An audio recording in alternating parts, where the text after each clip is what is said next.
What's going on, everybody? Brandon Charleston here, recording another quick video for all things AI automation, so you can either save money, save time, or make more money doing the things that you love to do, leveraging things like tech and automation. In this video, I'm going to cover a new and exciting feature that Clay has recently released called Magic Column.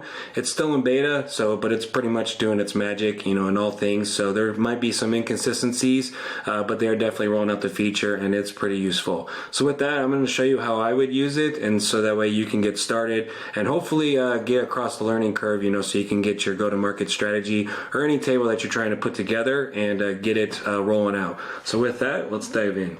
So I am in a new Clay table, and for those of you, basically all you need to do is just go to Clay. You're going to go to create new table, and in this instance all I did was hit find companies, and I just did a sample of any sort of criteria. I just nailed down the size of a company, in the United States, and basically just brought it into a brand new table.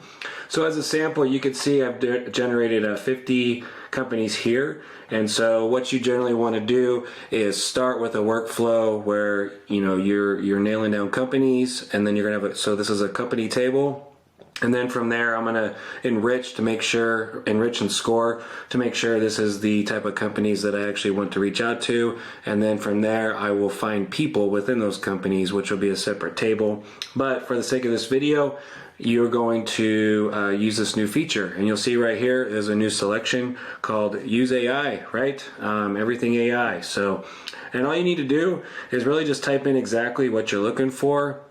And in most cases, from my experience, it's pretty much nailing it, getting better and better. But for me, it's actually reducing a step versus finding or fishing for different enrichments. So with this, I'm going to just say scrape website, and I'm going to hit continue.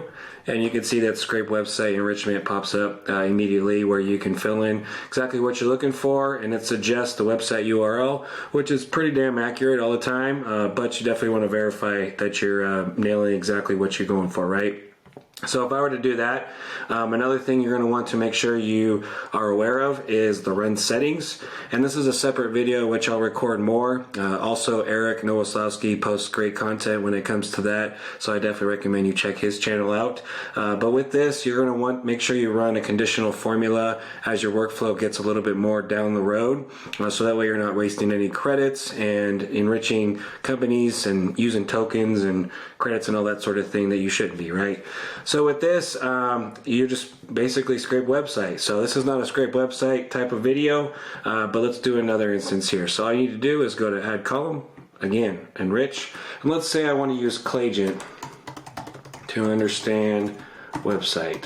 And really, I could probably just get away with just typing in Claygent, and then it would hit loading, and normally it's pretty quick, but here you are, it says loading Claygent, right? Claygent pops up. Another thing I could do is go here and say use Claude. We can type in a bunch of things, but really I just wanted to use Claude, and you can see Claude pops right up, so we'll give her a thumbs up. Here's another one. You can just come at me on any sort of thing. It's pretty much nailing it. Let's say I want to find an email address. Find work email.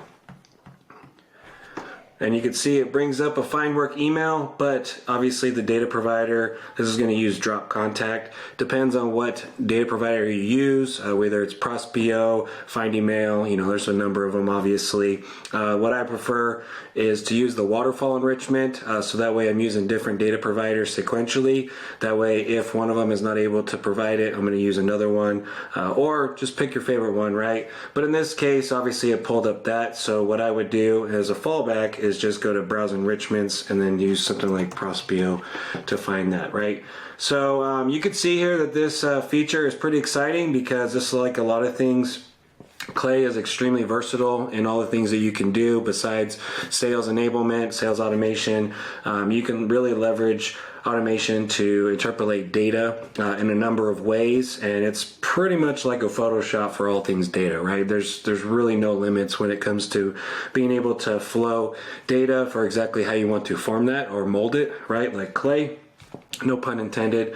But with that fairly short video, I just wanted to announce that this exciting feature, and if you'd like to sign up and check it out, check the link below and you'll get 3,000 free credits to get even more play time, to explore the different enrichments. So if you haven't already, like and subscribe to the video, I would really appreciate it, the channel rather, and I will continue to post more content to help you learn clay and all things AI automation as it relates to my experience and any sort of value that I can do to help the community out. So thanks again, and talk soon.